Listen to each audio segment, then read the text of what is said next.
Had a little listen to his podcast, huh?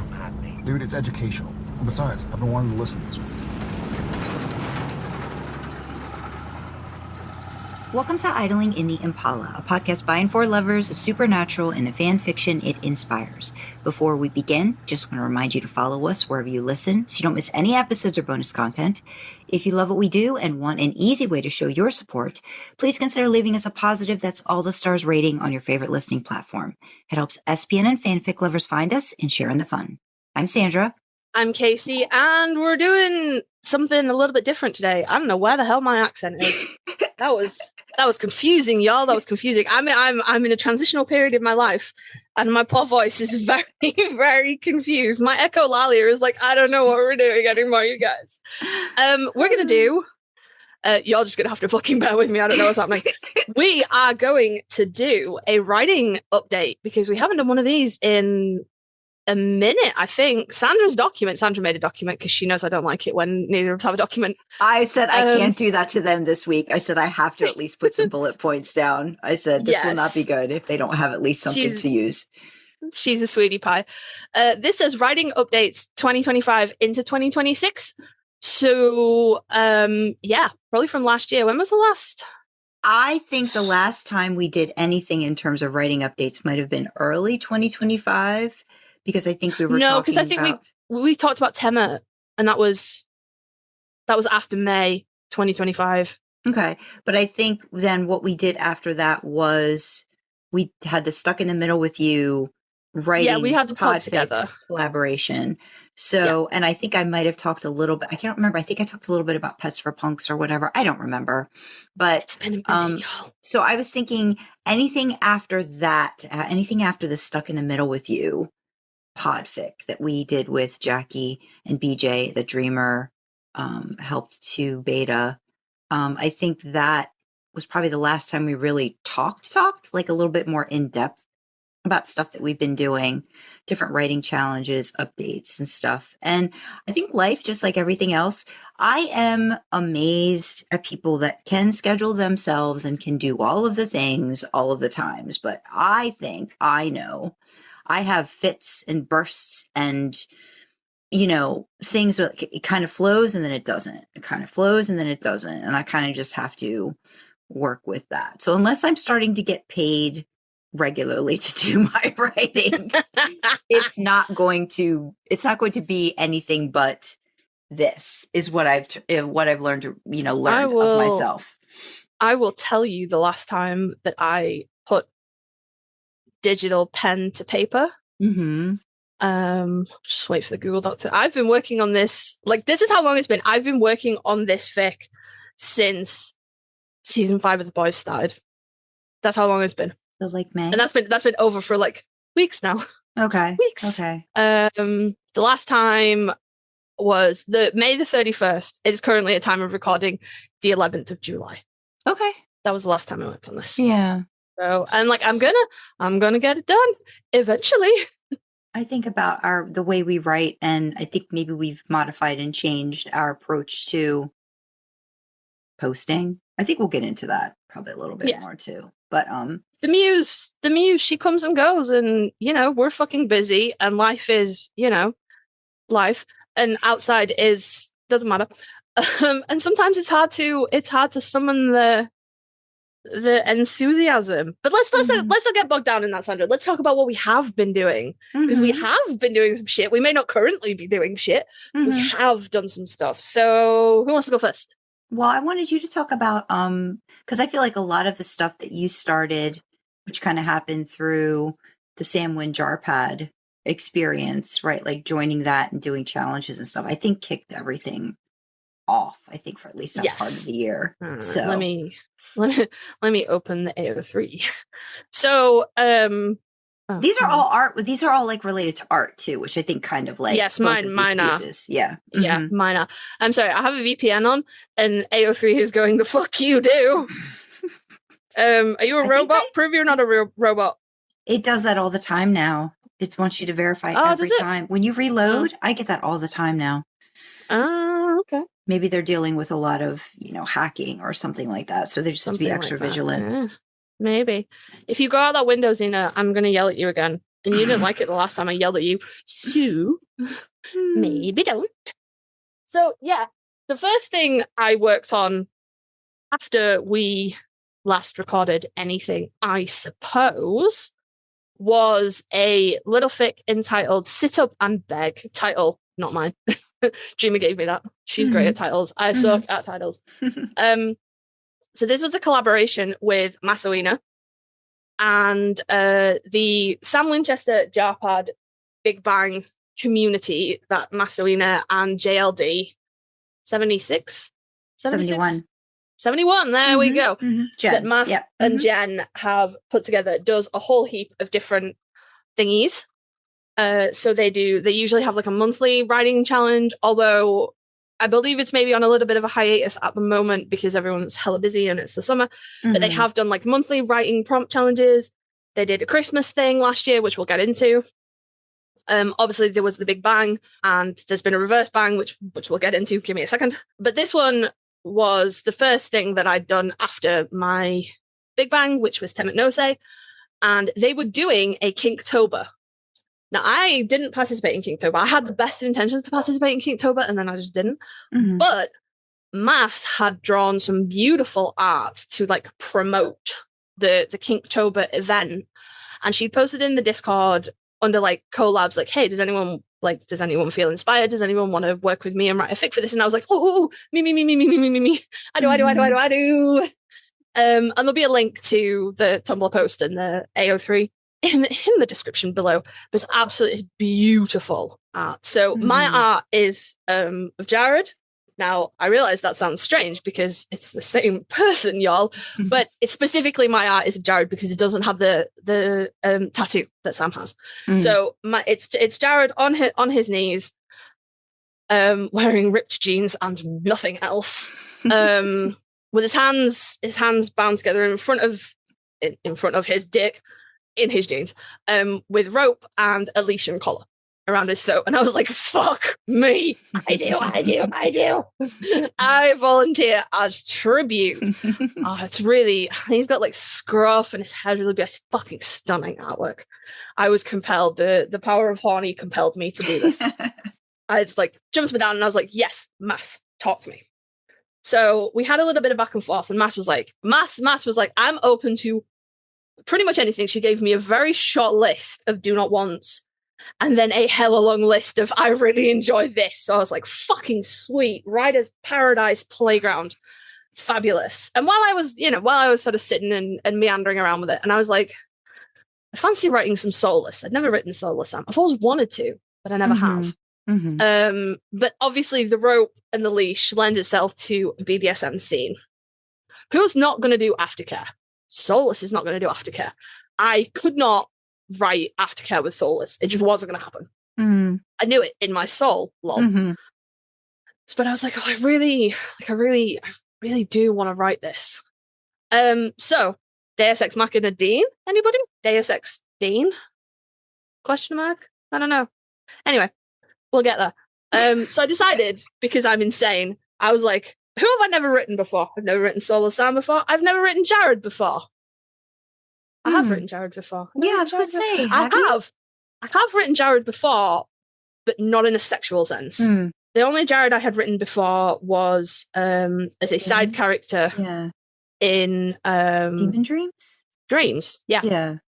So which was a Jensen focused fic. Weirdly, Jensen and Demon Dean help. I like crossing the boundaries. But I never written Jared in like a sexual scene, so I was like, "Fuck it, we ball. This will probably be fine." So the premise of the situation is it's set in a BDSM club. Jared is our main character. He ends up pairing up, quote unquote, with Soulless Sam for a delightfully rough oral sex scene. That's all that happens. And then Soulless Sam just leaves. He's like, cool, good time, bro, see ya. And Jared doesn't, like, obviously, fucking reasonably, is sort of just left, experiences sub drop. And then, cut to Dean POV. Dean just finds Jared, like, I think I have him, like, hunched in a corner near the bathroom. What I remember starting to write this fic and then getting stuck and jumping forward to Dean's POV going, if I see the end, maybe I'll know where I end up. But I remember because I remember Dean's the first bit of Dean's part, because it's dialogue. It's like Dean, Jared, like a little bit of exposition, but it's mostly dialogue. And I remember that coming to me and being like, Jesus Christ, I've write that down immediately. So did you almost have to take care of Jared in your brain in order to make yourself able to?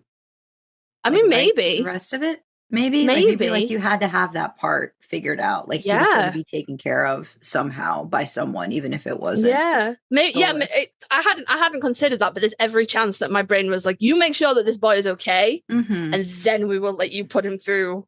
And like, I want to specify this. It's bad BDSM etiquette, but it's not written as a bad or dangerous BDSM scene.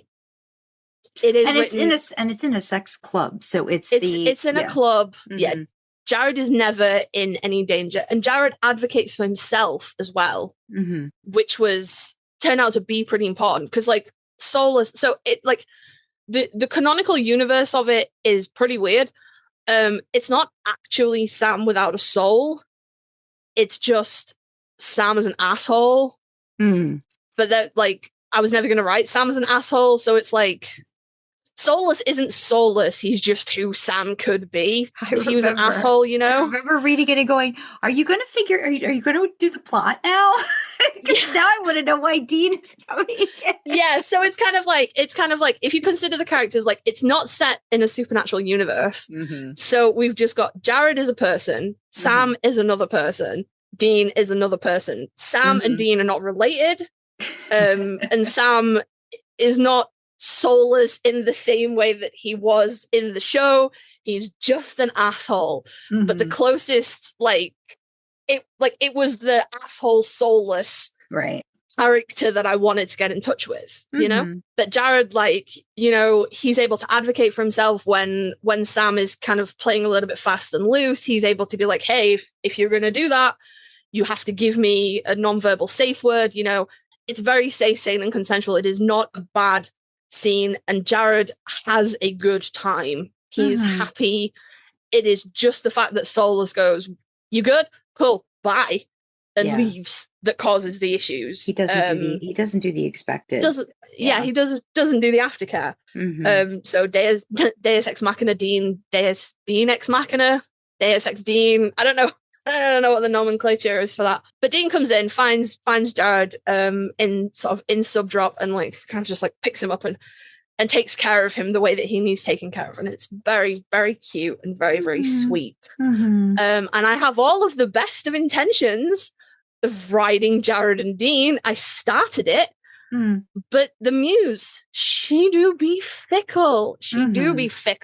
But this is, I'm so proud of this. I was so fucking inspired by Massa's art, and it is so beautiful. Like links in the description. It's so beautiful, and it was really fun to like play with these characters that I'd never played with before, and like there was a little bit of angst because it's me. There's always going to be a little bit of angst. Come on now, my days of writing pure pornography for the sake of pornography are over, my friends. I have shit to say. But it was, you know, there was nothing like high stakes, and everything that happened I was able to fix like reasonably quickly. You know, like had I have left Jared where he was, he would have had a rough few days, but he would have been fine. It's unlikely to have had very long lasting effects on him because I had written him as a confident, assured man who was there to fuck. You know, he wasn't expecting romance and marriage.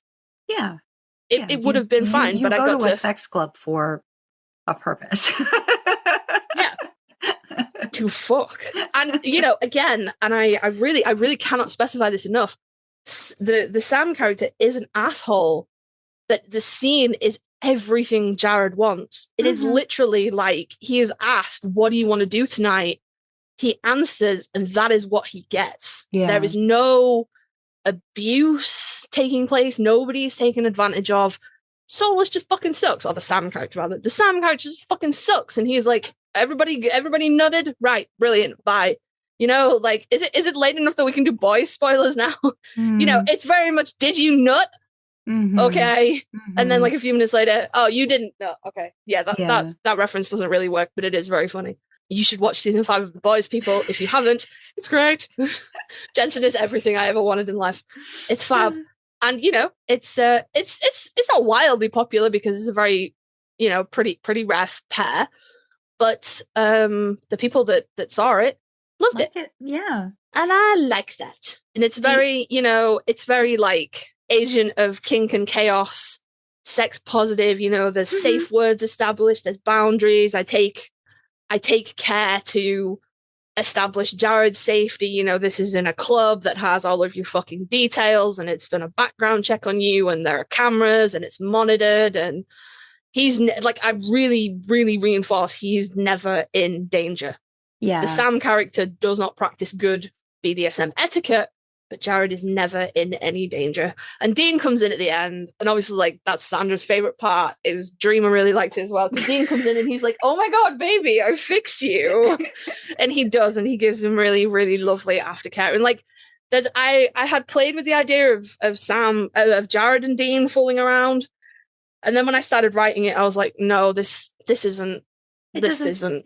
Yeah, where it needs to be. No, I don't think so either. I think you gave him just what he needed, and Dean was more than willing to be there for that. I think, and that's what's important for it to end. I think on that note, you know, of again, everybody knew what they were in for, except there was a little bit of a, oh wait, somebody didn't get the memo, or somebody doesn't care to read all of this is what's expected of your partner if you're going to interact together in this place, you know, and follow the rules. And I will say, if anybody ever has any questions about BDSM terms, what works, what doesn't, we got a bunch of fact versus fiction that Kasey and Dreamer have done together too that kind of help with a lot of these things. And if you are in our Discord and have a question, Kasey and Dreamer are probably there to help with stuff like that as well. Got you. So we got you. I found Sandra's comment on this because I love it. I love the club scene.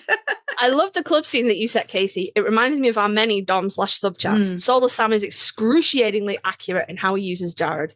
Not even afterthought for him. I'm always interested in how our big, strong men like to relinquish control in these scenarios and be used. You took Master's art prompt and truly ran with it. Dean is the shining symbol and poster boy for aftercare. I admit, when I expected to see him show up in the club, it was more in search of Sam than an actual club goer. He's so soft and careful with Jared, just giving him all of the rest that he needs throughout the night. Very much reminds me of Need. I think you did a fabulous job. Well done. And I said to Sandra in my reply, I'll just read my reply. Thank you so much, lovely. I'm so glad you liked it. So this will be explored in later installments that have yet to appear. But Sam and Dean are unrelated here. They don't know each other. It's like a weird AU with no supernatural, and Sam isn't technically soulless. He's just an asshole who acts like Soulless did. Like, it was weird because I remember Mass being like I always really like it when you pair like the character and the actor, and they can be like, "Huh, he looks just like me," and I was like, that is not what's going to happen to me. Comparing this to Need is the highest compliment. Thank you so much. Big loves. So yeah, even though like obviously technically Jared and Sam would look the same, I very much like pulled on the way that Jared played Soulless Sam, where he, you know, like he stands up to his full height and kind of, you know, like pushes his chest out and really embraces his like the shape of his body, and he doesn't cow.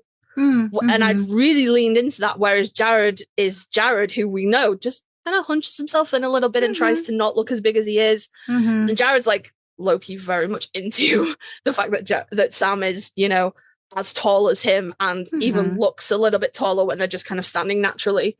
But yeah, I didn't be like, oh my god, he looks just like me, because that wasn't necessarily what I wanted to play with. Sam and Dean aren't related. For plot where there doesn't need to be plot. That's my Achilles heel. Like sometimes I'm like, oh, plot. Sometimes there doesn't need to be Sandra loves plot. She loves it. There doesn't need to be plot there. No, I thought it was very good. That was very good. I feel like you're coming into this year, I think, end of last year into this year, I think was kind of like you wanted to be inspired by art. You know, and I think you made a point of saying that your next bang was going to be a reverse bang. And that leads into the next one, which I would say is a slam dunk in terms of what Writing this one. Yeah. So this one's called Tight Red Dress. What's this one about, Kasey? What's this one about? So this is not my title. I don't make my own titles anymore, guys. This was actually named by the artist. So this was for the SamWin JarPad Reverse Bang 2006. And 2026, not 2000. Keep doing that. 2026. There's too many numbers in the dates now. So I was paired up with Shippy Ando. They run by a different username on Discord, and when we were paired, it was like, you've been paired with blank, and I was like, cool, who's that? Because it didn't match any of the names in the Discord. But they requested to go by their Tumblr name, so Shippy Ando. And they came, they had sort of already named the fic, as it were. So when I got in touch with them, I was like, okay, Tight Red Dress, like, is that what you want to call it? And they were like, yeah, sure. And I was like, fucking sweet, that saves me so much hassle. And this was specific, right? Like this, even though this was so how does the reverse bang work?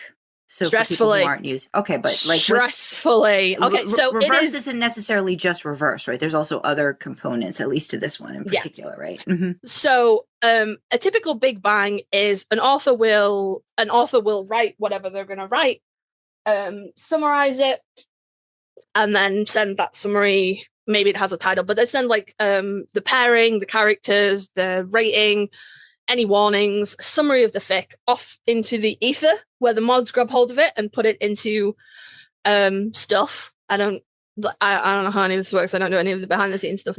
And then artists will come along and they choose what they want to draw for by reading the prompts and all of the information that the author gives. So the more information you can give, the better. Which me and Sandra and Dreamer did Wincest Big Bang a couple of years ago. I did the SamWin JarPad Bang last year. Although it'd be the year before now, 2024. Life is just swimming by. Yes. This is time. Which is I did Temet No Say for that. And that's how that works. And then you get paired up with your artist and you work with them, and you either finish the fic or you have it finished and your artist draws the art and you collab, and then it all goes out in the ether and it's beautiful. And I would tell you, that is my favorite way to bang. That's fucking great. It is freaking different when you're the author in a reverse bang, because it's literally the reverse. So the artist draws, sometimes it's a finished piece, sometimes it's a draft, stuff like that. And then they say, I want this pairing, I want these characters. So that they specify all those details. So they tell you if they want it to be an explicit story, what rating they want it to have. They tell you what they don't want in the story. And I thought there was more freedom to that. I guess I was under the assumption that it was just an inspiration. I didn't realize there were so many No. Yeah. Okay. No, the specific, I suppose it's different because you can probably person to person, maybe too, like has a little bit more flexibility in what they're creating and what they want. Yeah, art is because you can pick, like, if you have like a full story, minimum word count, 2,500 or 5,000. There's a lot you can pick to draw from with that. When you're writing for just a scene, you need a bit more boundaries, I think. So your artist will tell you, I don't want anything explicit. I don't want these particular tags in it. I don't want these warnings, all that kind of stuff. And then you have the art. And as an author, and I believe this is the same for the artists in a regular bang, you get access to the art for like a few days beforehand. And you get to look and be like, kind of decide what vibes, and then claims day happens. Now, as an author, when you're doing a regular bang, claims day is stressful because you're like, oh God, what if no one picks me? God, what if I'm secretly a fraud? I will tell you, it's 1,000 times fucking worse when you're picking because you're on a time crunch. You're on a time crunch because you get to pick 3 in like order of the ones that you want. And you have to go. We were recording that day, and you were like, "I may need to go away and like do a thing." And like we weren't recording like this. I think we were due to have a guest with us, and I think we actually pushed the guest back. I was like, could you give us an extra half an hour because this is happening? And I was like, you can invite, like, you can tell them they can come on at their normal time, but I am not going to be a person until I have done this. Yeah. And I'm not going to be able to, like, it's not like I'm going to be able to chat up until 5 minutes before go time and then be like, I'll be right back, guys. I was a mess. Yeah. So, and it's literally, it's fast as finger. You got to get in, you know? And then once you're in, then you have to wait to see, did you get your first choice? Did you get your second? Did you not get any of your choices? Do you have to go back in? And I was lucky enough that I got one of my picks the first go round, and I was very fucking happy. Good. So you connect with your artist. So my artist had a banner, and they had a rough sketch. It's like, it's not one singular piece of art. It's a little bit like a comic strip, kind of like, so there's like and again, links in the description. So there's a picture of Sam in the outfit. There's like a scene with Sam and Dean, and then an explicit scene with Sam and Dean. So I have, you know, the picture of Sam in a beautiful red dress, fishnet stockings, high heels, opera gloves. It's beautiful. Oh, he's got the bitchiest bitch face ever. It's so fucking perfect. I love it so much. And then there's a little scene of Dean kind of looking up at Sam, who's kind of got him by the lapels, like, are you happy now? And then the explicit scene is Sam railing Dean against the side of the Impala. Dean has 1 foot over Sam's shoulder. It's great. He's wearing nothing but his socks. It's amazing. And I was like, oh, fuck, yes. So I started to work with my artist, and I was like, okay, like, this is what I'm thinking. And they were like, sounds fucking great. So you start to write. And, you know, like all bangs, it's a little bit stressful because you're on a time crunch, but it's fine. How much time did you have? Oh, fuck me. A few months. Okay. A few months. Which seems like a lot. It's not. It seems like a lot, but it's not. The bangs, the SamWin JarPad bangs, they always start posting on Sam's birthday. And the whole process is usually, it's longer than 6 months from start to finish. Okay.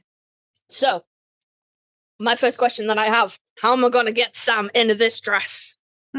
So my artist had been like, oh, you know, like, maybe it's a dare, maybe it's a lost bet, something like that.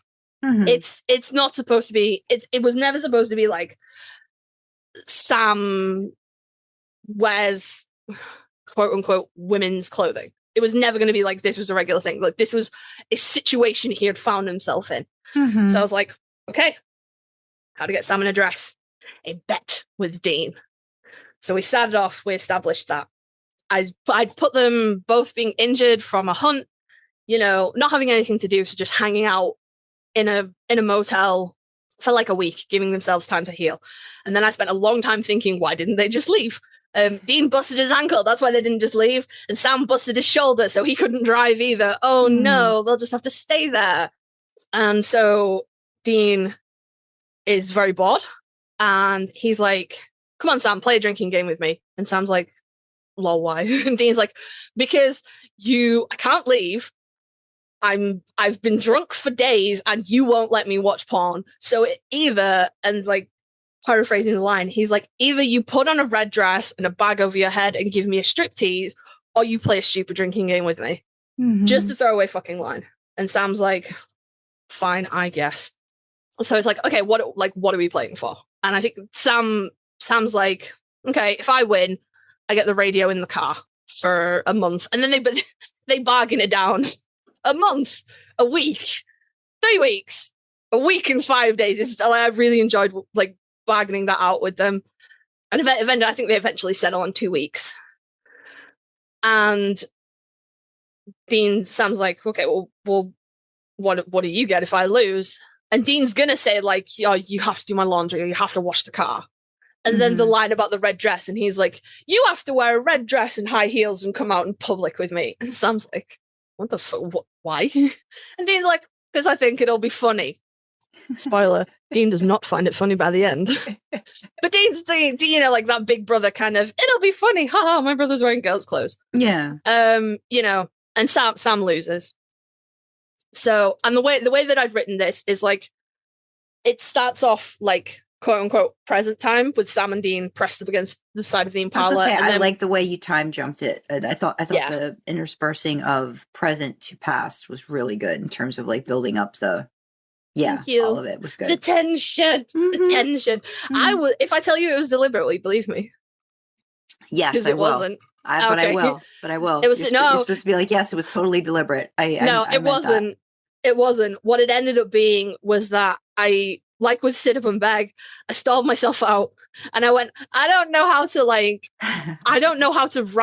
keep writing the present because I don't know what happened in the past. So I had to keep jumping back. So Right. we're in the present, and then we jump back to how this bet started, and then we're in the present again, and then we jump back to a little bit further along, and they're buying clothes, and Sam's like, you are not choosing what I fucking wear. I'm not going out dressed like a slutty nurse. And that's the point when you kind of, so that the back, it's all from Dean's POV. But the back, the flashbacks is where you kind of see that Dean's been harboring maybe some not quite so brotherly feelings about his brother, and he's been doing a classic Dean and shoving them down and shoving them down and shoving them down. But while he's watching Sam look at these clothes and thinking like what would look good and what he'd love to see him in and things like that, and he's kind of having to be forced to confront some feelings, and suddenly this isn't quite as funny as it was a few days ago when they were playing a drinking game. So we go with Sam. We don't find out what dress Sam picks. Oh my God, I just put my foot on a cat. I'm so sorry, baby. We don't find out what dress Sam picks because Dean is too busy trying to hide his erection. But we look at some shoes and stuff like that, and then we jump back, and all of the present moments are fucking. So all of the present moments are fucking, basically. It's not all P and V, but it's all P and A, I guess. But it's fucking. And then we jump back again. We're now earlier that night, and Sam's gone, all right, fuck off, you get out. I'm getting ready. Shoo, shoo, shoo, shoo, shoo. And laying down his boundaries, like he's not going to shave his legs or his chest or his arms or anything. He's not going to pretend to be a woman. He's going to be a dude in a dress. And Dean's like, okay. And Sam's like, I'm not wearing any makeup. I'm not keeping any of this outfit. I'm going to fucking, like, I will burn this. Like, you are never getting me to do this again. So pity whatever poor credit card company bought this shit and is never getting paid for it. They would leave immediately. Like, they weren't staying the night. They were going from wherever this quote unquote date was happening. Because Dean was like, yeah, no, it'll be like, you can be my ugly little sister instead of my ugly little brother. We'll go to dinner and, it'll be funny. And Sam was like, yeah, fine. But the second we're done, we're getting in the car and we're skipping town. And Dean was like, yeah, okay, fine. And then, Sam lets him get ready, and he puts his outfit together. He's like, he doesn't want to show Sam up by looking like a slob. He dresses quite nicely, because this is definitely not a date, guys. This is crucially important that that in Dean's mind, this is not a date. This is just a ha-ha funny, I got one over on my brother joke. Spoiler alert, it isn't. Which part of the art was done or close to done when you claimed it? It was all done. It was just color. So the panel, like that panel of like the three, like of Sam, Dean and Sam, and then them against the car, that was done. Yeah. The banner wasn't? Because you knew the title, but the banner wasn't done yet, right? I'm assuming. No, I think I might have had the banner as well. The artist came to me pretty fucking prepared. Okay. Pretty fucking prepared. Obviously things got tweaked. Yeah. And stuff like that, but it came pretty prepared. Well, that was what I was going to ask too. Like, was there anything that you put into it that maybe changed anything in terms of the art? No, none of the art was changed from what I put into it, but more art was made based on what I had written. Okay. So, but it was really good because the banner has the dress from the back. Yeah. And it's really great. It's Sam tightening up a corset from the back, and on one side of the corset, the dress is like pristine, and on the other side, it's like post-sex. So like the strap is ripped and it's wrinkled, and there's like scratch marks in his back. It's really good. And then of course I had the full frontal lol. So I had like this a really clear image to write from of what does this dress look like and what is Sam wearing and what do his shoes look like, and he's wearing fishnets, and like I can be really specific with the colors on the dress and the gloves and things like that, and it's really good. The So banner that's I really like because especially the corset is wrapped around the word tight, which I thought was really innovative. I thought that was great. It's really good. I think that was my idea, actually. I don't think it looked like that. That's nice. I like it. I like that. I don't think it looked like that. I think that was my idea. But yeah, it came to me with a banner that said tight red dress on it, and that image of Sam, and the art was, like I said, it was polished, and I think some parts of it needed some more color. But again, it came to me pretty finished, which was fucking awesome from my point of view, because now I have all this, and it had it's like a comic as well, so it has speech bubbles in it, which is great, because then I can put the dialogue in the fic. Great. So now we're with Dean, trying not to lose his lunch in a bar, waiting for Sam, and here is one of my. Again, it doesn't make it into the art, but here's one of the times I went to the artist and was like, hey, do you mind if I do this?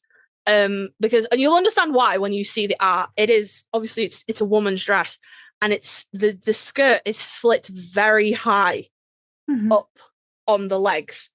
So high that if one were wearing boxers, you would see them. But it's just skin in the picture.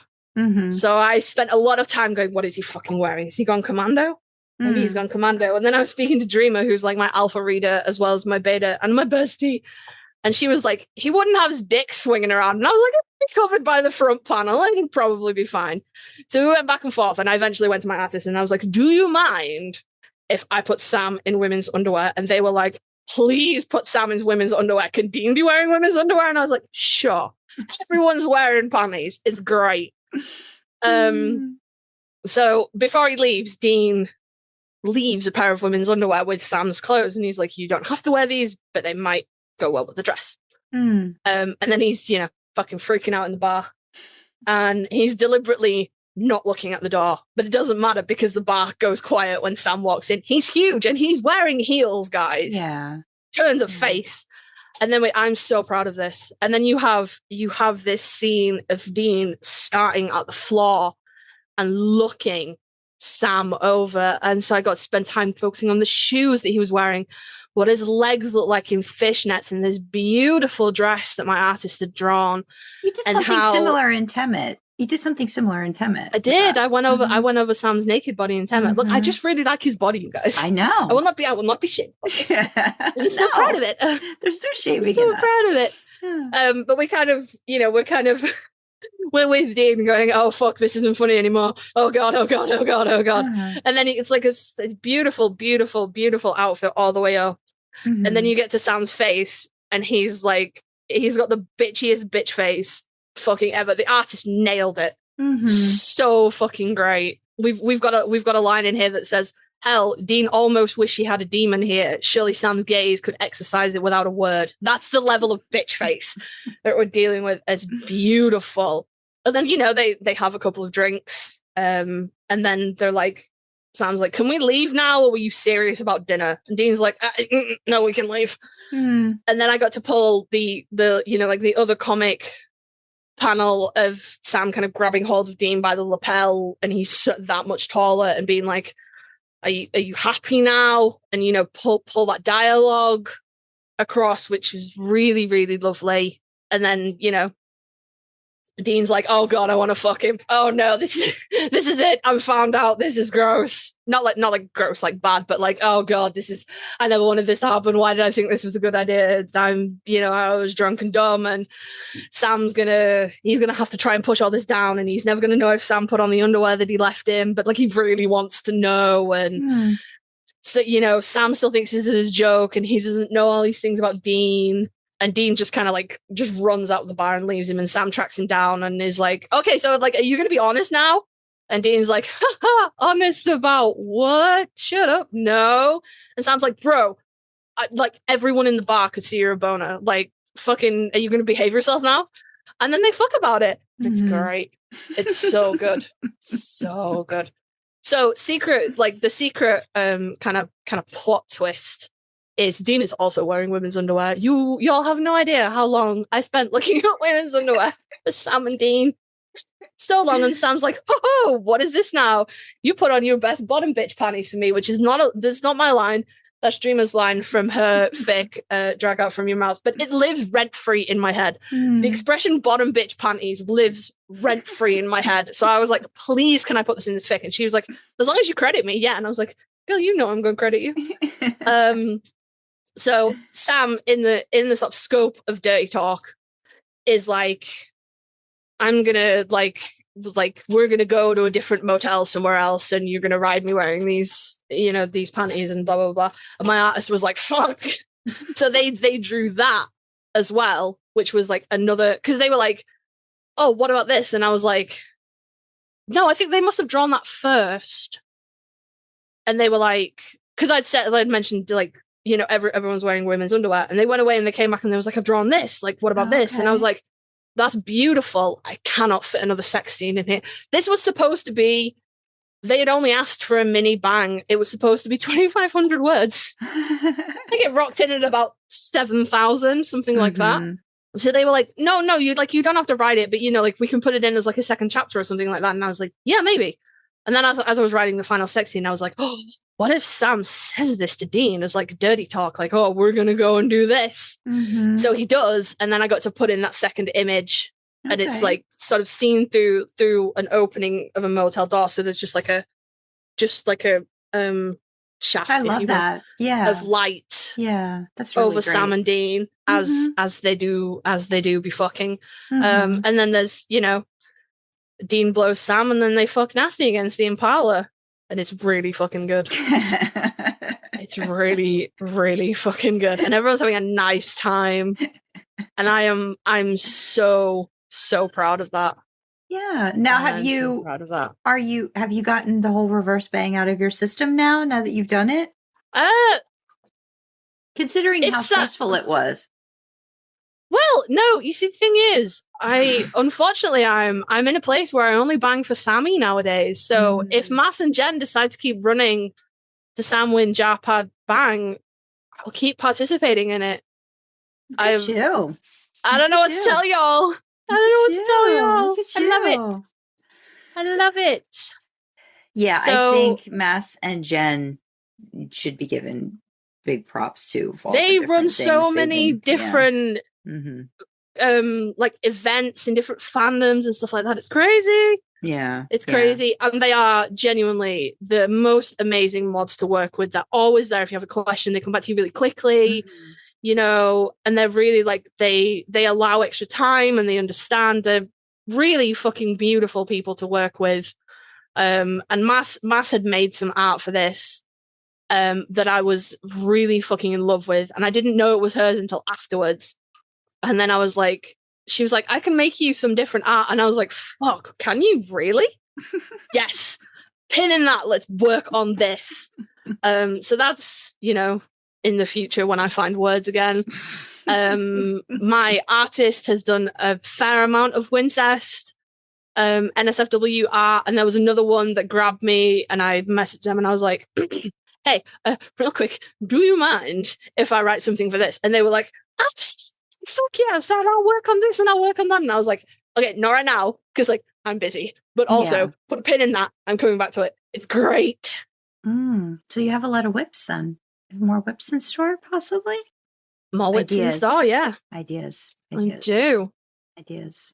This is a good one. I thought you did a really great job. I thought the characterization, you've got Dean down, I think. Now in certain situations, I think I remember you were quite hesitant about him in the beginning. And I think the whole coming to terms with his feelings, which is, it's a big Wincest trope that I think really works in this one, in the way that it's set up, where he thinks he's getting one over on Sam, but in actuality, secretly, it's going to work really not. I mean, it does work in his favor at the end, but he doesn't get the reaction he's expecting from himself, and that leads down to he bless him, he thought that this was going to be a funny thing, and then it It wasn't. My Dean very much embodies Dean Winchester needs to use his words. Yeah. I have to say. Yeah. I have to say. But I did really, and I find myself really enjoying writing them just bickering about stuff. Well, they do it so well. Yeah. Yeah. They do it really well on the show, and I think that translates over into people using that in fic too, because they are just so very different in how they approach things, but yet still get along. You know what I mean? Like it's the bickering. It's like that bickering that you kind of need from someone that you've been with for so long that it's just like it's a part of your process with that person. Yeah, it's just like there, which I think is really good. Yeah, I left a whole ass comment. Like I did a whole thing, so we'll link it. But like I highlighted stuff, I commented, I highlighted stuff, I commented. So if you want to go back and like look at all the comments and stuff for Tight Red Dress that I gave to Kasey, it's in there. But you should definitely, if you love yourself some Wincest, it's definitely one that you want to read. I think the artist did a great job. I love the panel. It's the beautiful. artwork. I think it was just great. And the fact that you guys kind of worked off each other, I like that. I like that you inspired something and then they came back to you with, I've got this kind of a thing. So that's great. I think that's great. So we'll do again. As long as it's Sam. If it's Sam. 10 out of 10 will bang for Sam. Yeah. Okay. All right. As long as it keeps running, I'll do it. My brain is going, fucking stop. Why are you doing this? Yeah. Well, yeah. And if Mass and Jen didn't do enough, then they had that Christmas Fic Exchange that they did. Yeah. That we both decided to do this one. Which was new. Because I love dragging my friends into my quote unquote terrible ideas. So you talk about yours first, because it's been like an hour of me blabbering. I'm sure our listeners are like, fucking LK, shut up, bro. Well, so this was what's the actual, like, is there a specific title for this? Secret Santa. Secret Santa. I don't even remember. It was a Secret Santa. This was different because I can't remember if I've done one. Have I done one like this where you put information into AO3? No, you've done. Yeah, you've done Fic Exchanges, but this was my first time something for like doing an AO3 stuff. I think that was like this, but nothing that was, I think, Fic related like this with the AO3 machine where you put it into like you fill out the stuff, which was a little confusing at first, but you basically had to say like Secret Santa, like what did you want? I really wasn't like concerned about getting anything. I just thought I could just like, write something. So I picked a few things, which I was really lucky. Nixosity ended up writing the SamWin thing that I asked for. And so I might try and link that because that was really great.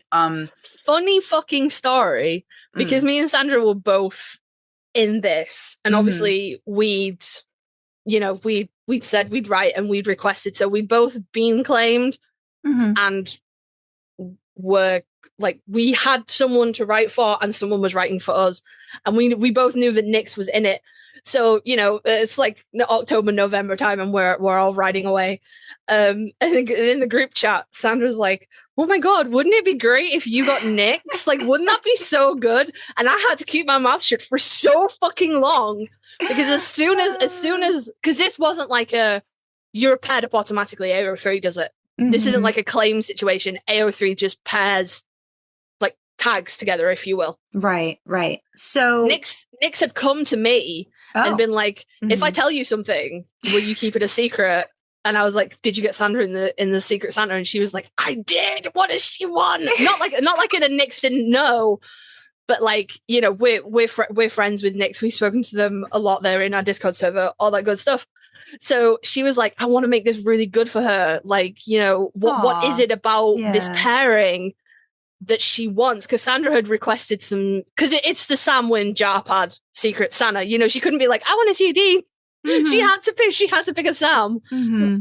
So you just requested some SamWin stuff, hadn't you? Because you were like, I don't want Wincest, I don't want J2, like I want something hat. And you know. I think, I mean, yeah, we've talked about, I really like the idea of that pair, and I've read stuff, Mhm. that people have done with them. And I like the whole witchy aspect of their relationship and the mentorship and all that kind of Yeah. stuff. So I think, Nixosity actually took like my 3 suggestions, I think, and kind of found a way to kind of wrap it all together. So did a great job. But With all of it. I'm not even taking a percentage of credit, but I spoke to Nix and I was like, go read her Pets for Punk series. Mm. It's not Dean, but I think it will show you what she gets out of this dynamic of, well, it's not Sam, it's not Dean either, it's Priestley from 10-Inch Hero. But I was like, I think you'll see what it is she gets out of this relationship with Rowena. And Mass was like, sweet, thanks.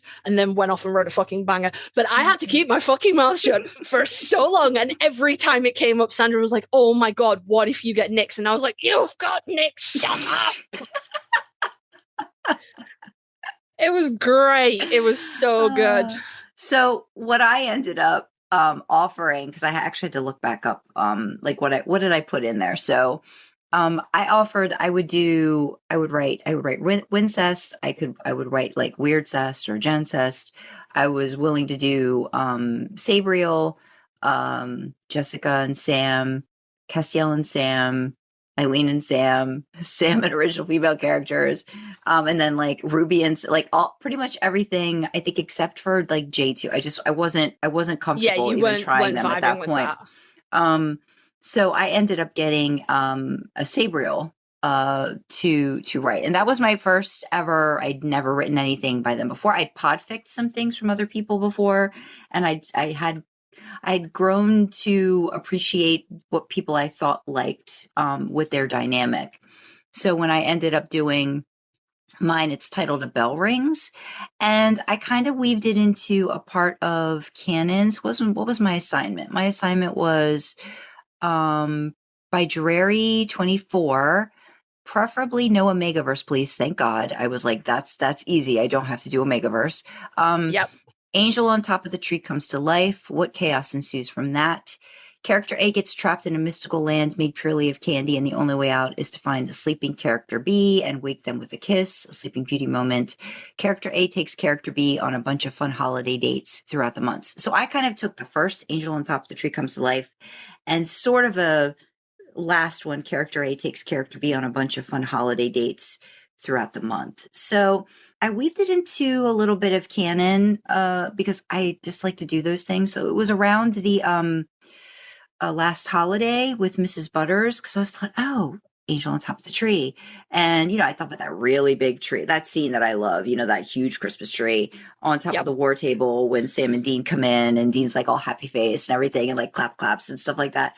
And I was like, what if we kind of take that and find a way to put Gabriel in it? And so it's a whole bunch of stuff from before. It's all this stuff, but I had fun plotting it out and kind of like adding dialogue in from certain scenes, but then also exploring what it is about, what does Gabriel maybe appreciate in Sam and what does Sam appreciate in Gabriel that maybe they don't get dynamically, I think, in any other situation, which is hard, right? Because there's a lot of trickster residue and stuff there. And so what is it about those two that kind of makes them click, I guess, in a way? And I think it was about the Sam, I think, has a need to protect in a lot of different ways. I think he reconciles that in and of himself. And I think at this point, Gabe is teeny tiny. Gabe is literally like the size of like a Christmas tree ornament, like a tree topper. Yeah, like a tree topper. So it's a lot of that weird stuff that's happening with him smaller in the bunker. And then, I literally can't remember my whole story. But anyway, they find a way. Gabriel does some of his like trickstery things and kind of like takes Sam as a thank you for taking care of him onto like dates, quote unquote. So he takes him to like New York City and all the things that Sam would have wanted to do or would have wanted to go on and do. He kind of treats him in a special way, holidays and stuff like that. And what ends up happening in this kind of little pocket universe that Gabriel's kind of like fashioned. Sam gets to, feel a little free to express his feelings, and stuff ensues at the end. And I think I ended up hearing, it was a song by Bon Jovi, Bad Santa, or something It's like that. It's disgusting, by the way. It's disgusting, but it also kind of it's a cover. Yeah, it's a cover, but it's really nasty. And I kind of I weaved that into towards the tail end of the story, with them kind of going to town on each other. And I think Sam wishes Gabriel a Merry fucking Christmas or something like that. And then all of that stuff. But it's gotten good reception. People seem to like it that have read it. And they were like, to my eternal fucking shame, I went looking for my own comment on this because I was like, yeah, I'll read my comment. I didn't comment on it. And then I was like, I must have kudos it. Oh, you read it. I didn't. But you had read it when I was writing. But I had read it very, and commented. Yeah. Yeah. I had left lots of comments in the Google Doc, and I had read it very close to posting in its entirety as like a quick run through beta. So I have just kudos it now. I have just kudos it now. I'm so sorry. But like what I really loved about this is you stuck pretty close to the plot of Last Holiday. So, Mrs. Butters goes off at the deep end, and like locks Gabriel away, in addition with the whole Jack thing. But what you'd done is you'd really grounded it. And like Sam has like a lot of feelings about Gabriel that he's not quite sure how to work through, and like it ties back into like his Lucifer stuff. Mm-hmm. And it's there's this kind of like in the same way as the show, you kind of get the feeling that Gabriel actually quite likes Sam. Like he's probably not romantic in the show, and Sam's a little bit like, I just feel like you could do more, and I'm fucking side-eyeing you about this because you're an archangel and you did nothing.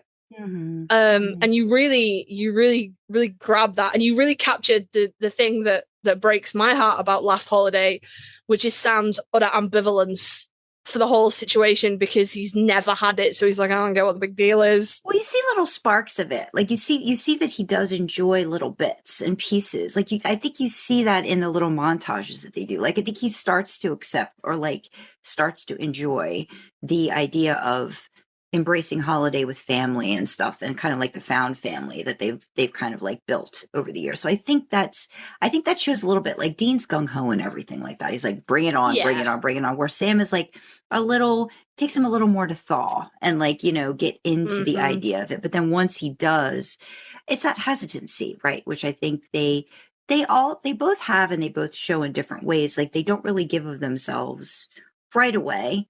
Or if they do, it's on some kind of like a surface level, but you can't crack that too much. And I think that's the weird dynamic between Gabe, because they're both kind of that way, right? Like they're the younger brothers. They're the ones that I think have that in common, like the domineering older brothers kind of having to just kind of go along. And if they decide to break away or run from it, it's why did you do the things that you did? So I think they have those things in common that they can appreciate, but it's you kind of have to suspend disbelief, I think, at some point to really get some of these pairings to kind of go, or just kind of embrace the dysfunction I think that they all kind of have in a way when it comes to some codependence, right? Like in whatever relationship I think they would have in this world universe, there's a lot to unpack there that wouldn't necessarily resonate or be quote unquote healthy if you were putting it into real world scenario. But they're fun together. So they were a fun dynamic. And of course, I stick a couple scenes of Dean being funny because, I have to do that. Like Dean has to have a little moment. Yeah. But this was fun. It was a fun challenge to try to do. Like I said, I'd never written them before. So I think prompts were kind of a little bit, okay, let's try something different. And yeah, I think it came out pretty well. And I'm happy with that. So it's very, very hard at the end. Yeah. And what did you have to do? What did you have to write? What did I have to write? Alrighty. So I had said for my offer for the Secret Santa, I had said I would write Wincest and I would write J2, and I wasn't bothered past that. Any tags, any rating, I'd write whatever you wanted. I was just picky in my pairings because I would write Sabriel, but I don't want to be the first time I try and play with Gabriel for somebody else, you know. And for my requests, I had requested the same. I was like, Wincest, J2, you know, any tags. I just said I didn't want angst, I didn't want sadness, and shockingly for me, I didn't want heavy kink, because mine were like characters viewing a Christmas market together, viewing Christmas lights. I know in America it's a thing that you all drive around and look at everybody's lights. It's not a thing here, but I know it's a thing there. Or visiting somewhere that has a light store, or general vibes of it's cold and dark and we should snuggle till spring. So mine was for Dean Lee, and I don't think I can grab hold of the prompts anymore. Or can you? Do you know where they live? If you go into signups on the side and you go to the SamWin JarPad my assignment. Secret Santa, is it my assignment? I then found you can it. Go to my assignment. Yeah, I found it. Yeah. So mine were prompt 1, season 1, what Sam and Dean did on Christmas. Prompt 2, episode A Very Supernatural Christmas, but make it Hanukkah. Sam and Dean and the vibe of the case are Jewish. Taken seriously, please don't make this offensive. 3, episode changing channels, but it's holiday shows. Well, I am not Jewish, so I absolutely was not going to do prompt 2, because that is not my place to write that. I think somebody should write it. I think it would be really good. And I don't watch holiday TV shows. So I couldn't do that one either, because I was like, I don't have enough reference material for this. But what Sam and Dean did on Christmas in season 1, yeah, you bet your ass I can do that. It's sad as fuck, you guys.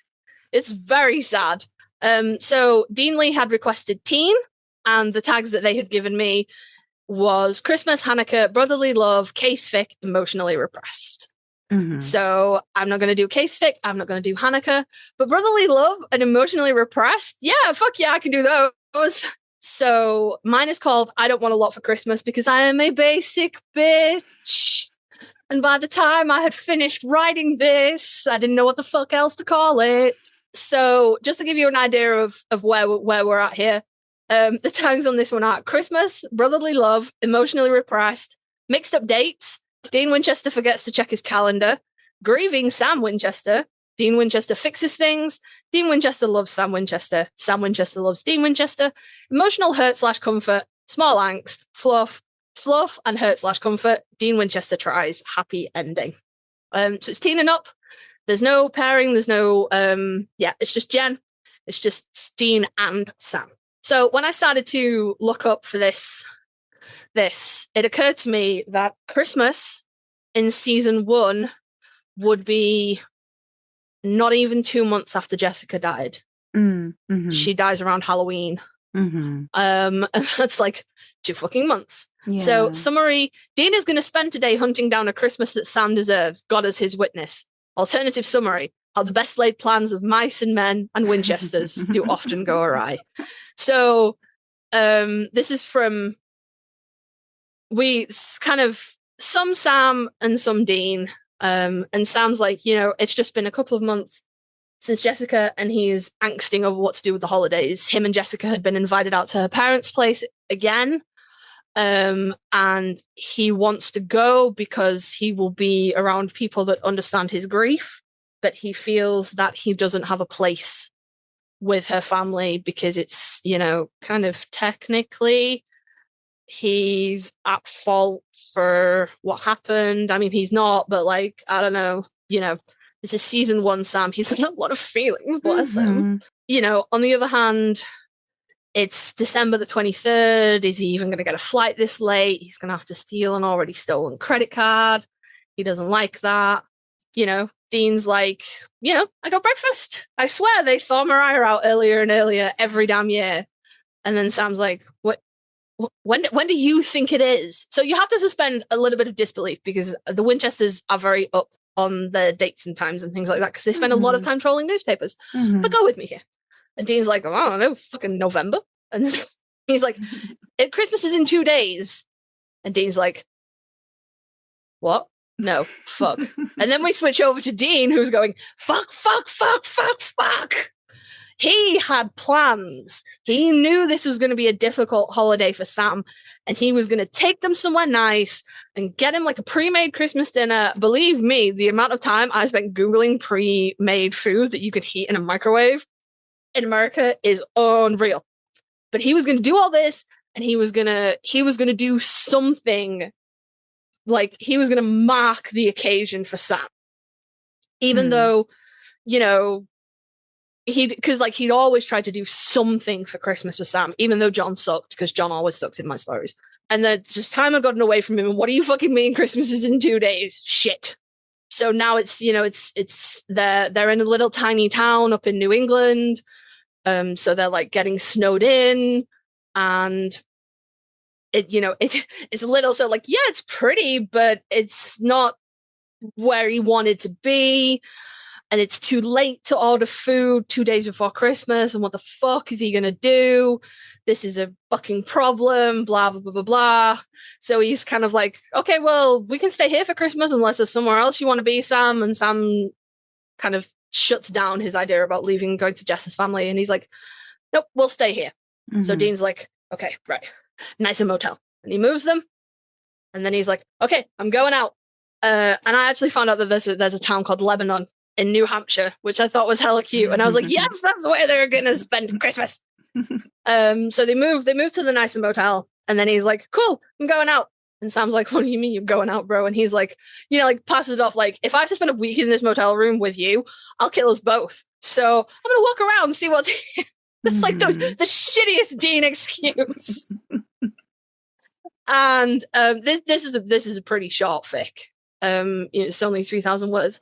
So then we spend the day that they actually change hotels, just vibing in the hotel. Dean brings back some fairy lights when he goes to get dinner. Because I was thinking about, you remember in A Very Supernatural Christmas when Dean comes back and Sam's wound fairy lights in the like room divider near the Christmas tree. And so Sam's like, what are you doing? And he's like, well, we're not leaving. The snow is really deep. We might as well like at least acknowledge Christmas. So following day, it's Christmas Eve, and Dean's like, I'm leaving. They're just kind of vibing. We spend a bit of time with Sam, who's still kind of being like, it's too late to go to Jess's parents. It's Christmas Eve, blah, blah, blah. So then Christmas Eve proper starts, and Dean's like, I'm going out. And Sam's like, what are you doing? And he's like, I'll kill us both. I'm going out. And Dean spends hours walking around Lebanon, New Hampshire, trying to find food. Just anything that he could take back to the motel and make for Sam. And he finds nothing. He's traipsed around this town twice. He's been out for hours. Nothing. He found a Chinese restaurant that's open on Christmas Eve, because I know that's like pretty stereotypical, but he's going to save it's open on Christmas Day. So he's going to save that for tomorrow so they can get Chinese food. But he needs to feed Sam today. So he ends up doing his absolute best and coming back with KFC, bless him. Comes up with KFC under the guise that it's kind of turkey. It's almost turkey. And he goes and buys like, like expensive salad for Sam and some chocolate cake and, enough alcohol that hopefully Sam won't mind. It's not what he planned, but Sam will go to bed full tonight, which is, I feel like, kind of summed it up. Yeah. Was it hard for you to just do a teen? And like, no, it wasn't. What was hard for me is I had the best of intentions to make this really cute, fluffy, like, Christmas back together. But there was no way for my prompt, but it just wouldn't. It just was not going to happen with Sam's grief so close and still so raw and painful. Yeah. And the only thing I could kind of do was lean into that and go, okay, well, what would season 1 utterly emotionally repressed Dean do? He'd feed and water his brother. That's what he'd do. The fun in that lies in him being Dean, missing the mark. But Dean comes back with all this food and he's like, I had all these plans and time has gotten away from me and I'm so sorry. I brought kind of Christmas dinner, KFC and mashed potatoes. Like, I'm sorry. And Sam starts to cry. And I had written this really cute scene of Dean, like, being really brotherly. And then Dreamer read it and she was like, season 1 Dean wouldn't do this. And I was like, no, you're right. He wouldn't. but like it you know, they embrace, and Sam just like cries it out a little bit. And it's, you know, that kind of like cathartic release. And we've got like the line says it's the first time Sam has cried since they left California. So it's not just Christmas food, you know, it's everything. Yeah. And it's real sweet, and they prepare the food, and we just have a little bit of Dean like kind of introspecting on Sam and how Sam handles emotions very differently to how Dean and John handle them, and things like that. And, you know, they find a Christmas movie and they eat KFC, and Dean's like, hey, I saw a Chinese restaurant that's open tomorrow if we get bored of fried chicken and cake. And, you know, it ends with Sam laughing and being like, that sounds great. And I'd put a note on the end of it that said, so as you can see, while the prompt asked what did Sam and Dean do for Christmas in season 1, I have actually provided you with all the building blocks to craft your own Christmas day. Personally, I think they spent the day eating leftover chicken, watching movies, and getting wasted, which sounds like a great day to me. So my lovely prompter, because it's anonymous. You don't know who you're writing for until it gets revealed. Yeah. I had planned to include actual Christmas Day, but when I reached this endpoint, I realized I had nothing left to say. Sam and Dean have said all they need to say about Christmas 2005, and writing more would have done them and you a disservice. I hope you still like it. So I really like it. I'm really proud of it. I just wish I had been able to conjure some fluff. I wish I had been able to suspend a little bit more reality and be like, oh my God, no, they have the best Christmas. But I have experienced, like, you know, parental loss as opposed to romantic loss, but those first holidays afterwards, and especially like Mother's Day is in March in the UK, and my mum passed away early March, so I had my birthday, I had my wedding, and I had Mother's Day within weeks of losing my mother, and they hit you like a fucking truck, and there is nothing you can do but just kind of wait for it to let you go again. You can't brace against it. There's no, you just have to let it take you. And I couldn't write around that or away from that, you know. But I really enjoyed that, and I'm hoping that they do it again, and we'll write again for Crimbus. Theme is we'll write for Sam. Theme is Kasey will write for Sam. Yeah, I'll bang for Sammy. Yeah, put a project or a challenge or a bang, and Kasey will probably do the thing. I probably will. Yeah. I think I'm like, hey, I tried it. I've done this twice now. I've done a Secret Santa twice. I've tried it.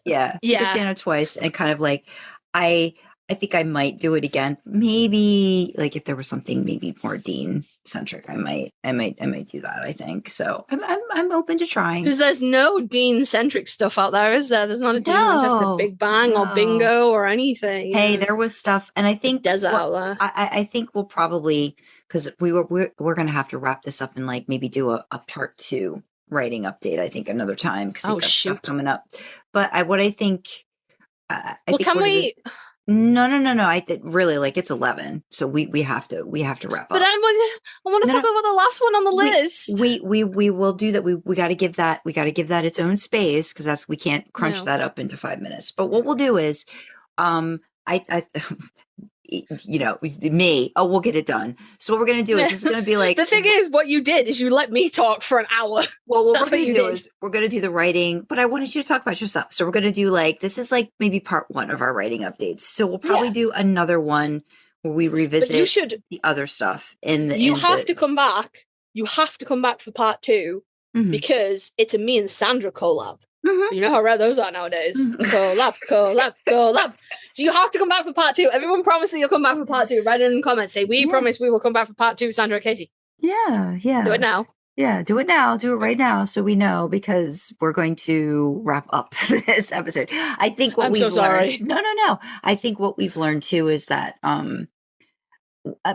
especially don't give Kasey free rein. No, that's what we've learned. That I think we're embracing prompts and challenges more. I think we kind of are realizing, at least I know on my end, time is at a premium for me. So even though I think I've tried or thought I was going to do other things, it ended up not working out for certain reasons. So we'll probably talk about that a little bit more on the next one when we talk. Yeah, about, we can talk about like ideas that we have and whips. That and how those in the dust, how those are going and stuff like that. We'll definitely get to them. Yeah, definitely will. But for now, we're going to wrap up this episode because we have another episode to record in a little bit. So we want to thank you for listening and let us know what you thought of the episode and all the different things that we've been working on.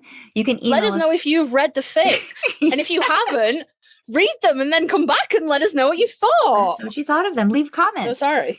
I also realized I did not kudos your Christmas fic. So apparently that was the we thing. are hashtag the worstest. We were also behind the scenes with a lot of that stuff, I think, for both of us. So I think we were like, oh, yeah, we've already done the thing when we didn't. But anyway, email us if you, even though we are horrible and we don't kudos and we don't comment, email us at idlingintheimpala@gmail.com. Comment on Spotify, leave a YouTube comment, join our Discord and chat with fellow idlers and us in real time. Check out our merch store, which is another fun way to show your support. You can find details for everything on our website. That's idlingintheimpala.com. Want to fuel our supernatural road trip? Consider supporting us on Ko-fi. We have perks to go along with different membership tiers and would love to have you along for the ride. Speaking of perks, we've got special shout-outs for some of our Ko-fi members. From our Shotgun Pics and Music tier, we've got Runaway Dreamer, Crowley's Mistress, Sam and Dean 76, Elia, Charlie, and Flannelled Faye. From our Baby Driver tier, we've got Livia. Thanks for picking the tunes in the car and steering us in the right direction. Support like yours keeps our podcast going. Don't forget, you can always support us for free by liking, commenting, subscribing on YouTube, and following, rating, sharing on audio platforms. Engagement like that really helps us with the algorithms. All hail their benevolence. As always, we have the causes we support in the description. So from me, you have LGBTQ plus talking charities. From Sandra, you have mental health charities. And of course, the main causes that we are always highlighting, championing, spotlighting are World Central Kitchen and Doctors Without Borders. If you want to know more about these causes, why we're supporting them, what they mean to us, check out idlingintheimpala.com. There's a page there called Causes Cause with all the details. So with that, we will say thank you for joining us in the back seat, and we will see you next time, guys. Bye-bye. Bye.